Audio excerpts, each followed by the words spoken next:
So, hey guys, welcome back to the channel. Welcome to Appalachia's Homestead. I hope you're doing okay today. Happy Sunday. Thought I would drop a quick video off for you today. I am going to run today. I've had a little stress today, aren't you? I'm a little stressed. Are you a little stressed? Just a little bit. Mamas out there, we're all stressed a little bit. That's why I tell you, make sure that you are praying, you're getting some fitness in, and you're continuing to prepare any which way you can every single day. And let me just have my moment here with you guys, the majority of you that are here. Aren't you glad that you're preparing? Aren't you happy? Just take this moment for yourself and give yourself a little bit of a pat on the shoulder, because you deserve it. If nobody's telling you, I'm going to tell you. And yes, I realize there's always more to do. I'm going to turn on my seat heater because it's a little bit chilly. It's so windy. I'm not going to film outside. It's too windy, way too windy. The cold front's moved in. But have you thought about that? And just, even if it's just the past couple of days, I mean, have you gone, thank you God for giving me this vision, and thank the Lord that I listened. I'm awake and I'm listening and I'm doing the best that I can.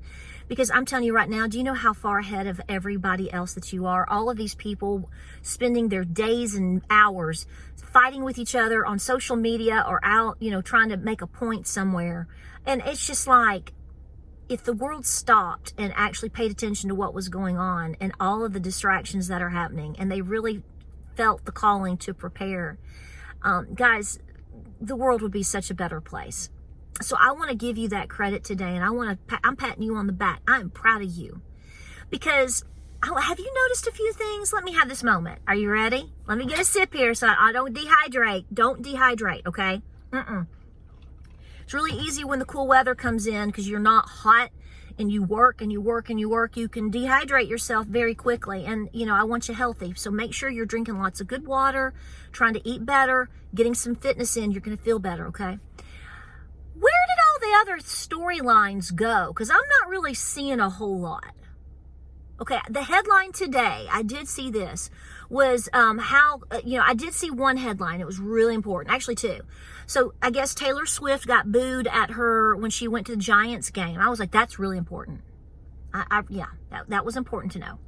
And number two, Lainey Wilson is being questioned on her accent, if it's authentic or not. Totally important. So, we've got World War III, everything coming with that. And then, of course, Taylor Swift and Lainey Wilson. I got a heart like a truck too, babe. But I feel it. I'm with you. But, this is where we are. Where did the variant go? This new variant? Where did it go? What about all the stuff with the laptop owner? Where did all that go? Have you noticed that all these, it's like, here you go, people. Here's your new distraction today. Now, I'm not saying that what's going on over in the Middle East is necessarily a full distraction. You have to think about in what context and what level I'm speaking. And I'm not saying I'm for this or for that. You all should be very clear on what I support and what I don't support. But what I'm just saying is we have to think outside the box too. And all these people wasting all this time on, I just can't deal with it. I'm like, go buy some Beanie Weenies. Because here's where I'm really going with this. And I know this crowd probably overall has the answer, okay? And I know necessarily there's not 100% full of a full answer to this. But my question to you is, and we talked about this many times, and we talked about this prior to last Saturday. What are you going to do when gas goes up, when oil hits over $100 a barrel, which was already being presumed, assumed, discussed long before a little over a week ago with Israel? What's going to happen now? Now, this is based upon seeing, with all the things that we're seeing playing out today. Iran's all up in this now, and we got all kinds of issues, and I'm keeping it generic for a reason, because I don't want you to focus there. You know what I'm saying.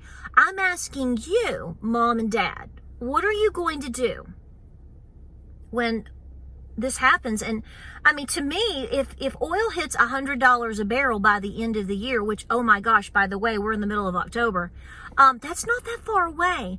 And do we all have plans for that? I mean, we do understand how that affects not just us putting gas into the tank or diesel into the tank or the tractor. This is going to affect the entire supply chain as well, because everything has to pretty much be delivered by truck, train, plane. I feel like I'm in a kindergarten song. And so how do most of these operate or run? And how are we doing on our strategic oil reserve? It's banging, man. It's doing great. It's awesome. It's doing great. So I'm just asking you, I'm being cute. It's not cute, but I'm being cute. I know. Don't get mad at me.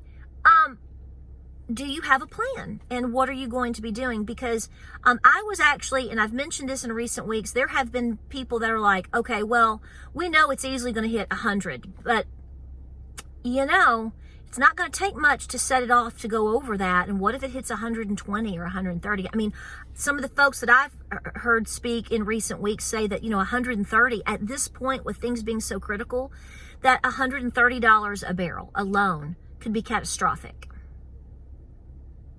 So now we're talking 150 or more, maybe within a year. So I'm just saying, how are you preparing for that? If you know individuals that are being hyperactive and hyper vigilant and just being keyboard warriors about this or that or the other, I would be pushing them to get a second job. They may need a first job. They may not have one to begin with. Because the reality is they're not prepared. They probably don't have extra ramen noodles on the shelf or cat litter for their cat. I'm sure they don't help their mama clean the basement that they live in. So I'm just saying, understand that even if we don't get directly involved, which I think we already are, if we don't get sucker punched and pulled in, how do you think what's just where we are, where it's headed right now, how this is going to look for everyone here? That doesn't account for the possibility of a attack here on U.S. soil. And let me give you a heads up on this, okay? I honestly do believe that if you pay enough attention, that you will start to hear foreshadowing comments on the mainstream media. I actually have entertained myself a little bit and tuned into a little bit of mainstream media this week. And I'm a little baffled by some of the things that I'm seeing. They're fueling this as hard as they can, okay? I just want you to know that. If you don't believe me, that's fine. You'll figure it out on your own. But they're fueling it. People that I'm really surprised to see some of the public figures being so outwardly for certain things that you would assume they wouldn't be, which makes my mind go into, we got to fuel it. That's right. We got to divide. We got to fuel. We got to push. Again, you can believe it if you want. You don't have to. But I have heard at least 2, if not 3 times since Thursday. And I don't even have the TV on that much. I just happened to tune into some things and heard it in the background. We can bet that another 9/11 is going to happen here on U.S. soil. Oh, I think it will be bigger than 9/11, personally. They've had since Barry was in office to plan, and prior. So they've got a lot of time on their hands. And see, we're like sitting ducks because we have no idea what that's all going to be about and who all is involved or what all is going to come. But again, I digress. This all goes back to your preparations and to your training and to your due diligence and you paying attention. You can only do so much. I get that. But what I'm saying is, are you noticing the things that aren't being talked about versus the hints that are being dropped? Now, I'm not telling you to be paranoid. I'm not telling you to live in fear, but I am trying to make you aware. And I'm asking, are you hearing and seeing these things too? Because I'm kind of like, say what? Now. Just like this. Let me give you an example. I laughed when they were like, what day was it? The other day. Oh my gosh, now we have stopped 2 Lebanese men at the border who were, I'm like, way to go. So what about the other 7 million that you don't know who or what, where, when, how they are, where they came from, what they do, or where they are now? So I'm telling you, People are being completely manipulated with distractions and propaganda. Again, that doesn't mean things aren't happening, but I'm saying, are you hearing the thing? You've got to, when you become awake, and some of you out there think that I'm not awake to the level that you are. Just because I don't discuss certain things that are way out there on this particular platform doesn't mean I don't know. Okay? It doesn't mean I don't think or think about. Okay?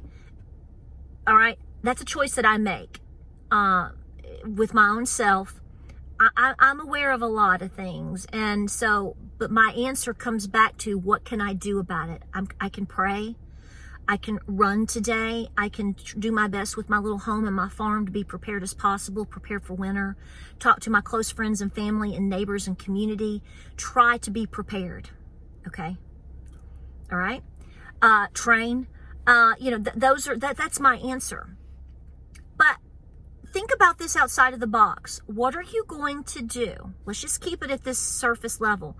Noticing the things getting pushed away and you're getting prodded like a bunch of cattle into one little, just one chute there. But the answer is what are you going to do? Because it's not going to be a pretty picture here. Okay, we are going to have our own massive set of issues, which we already do have.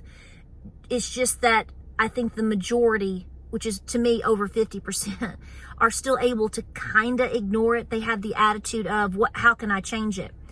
Well, you may not be able to necessarily change it, but you can change you. And you can change how you're going to respond to it should it get worse. And the only answer from that is truly your own preparations. And somebody else asked me, I got to sprinkle this in here. They're like, why would I ever be concerned about paying off debt? Well, because, no one is saying that the apocalypse is going to happen today at, 3 o'clock. No one is saying, you don't know how things are going to go. And I firmly believe that potentially a lot of the things that we are seeing are going to escalate and get worse. And how do you know it's not going to come in the form of perhaps some type of financial collapse slowly over time that's going to slowly eat you alive, slowly nibble up your leg to get to you? You got to get that away from you as quickly as possible. This is why I tell people, try your best to be as financially secure as you can and pay off debt. I've been saying this for years, so that you can be better prepared for any financial or banking crisis coming. You're getting hit with a multitude of issues right now. Just because you're ignoring it doesn't mean it's not hitting. And I believe that it is. So what are you going to do? Where are you going to be? What's it going to be? I mean, we're going 90s now, okay? Think about all of these things. Think about how things are being in front of you. It makes you question a lot. But let me tell you one thing you don't have to question. Jesus died on the cross and shed his blood for you. The ultimate atrocities happened to Jesus, and he did that for you, and he did that for me. So if there's one thing that you don't have to question, it is that. And let him into your life, repent, and press forward. And you're going to start seeing everything else. Just do the things that you know you need to be doing, okay? That's going to make us all have more security as best as we can. Love you guys. I hope you're having a great Sunday. And I hope you're staying warm. I know it's gotten chilly. All the goats are doing good. Nothing major going on yet. We're still plugging away. It's going to be a very busy week coming up. I do have my second persimmon reading to come up. Remember, we always have the first for fun, and now we have more of the major one. I will tell you, I have seen a lot of different things in my local area, from even state parks, because they do it too. They're predominantly all spoons, but we'll see where we end up. So like, subscribe, and share, guys. I love y'all. Have a great Sunday. Just absorb what you can, think about it, put it down for the day, and then go, okay, now what do I need to do? Winter is coming. and get busy. Like, subscribe, and share. Always thanking you so much. We'll see you in the next video. Godspeed.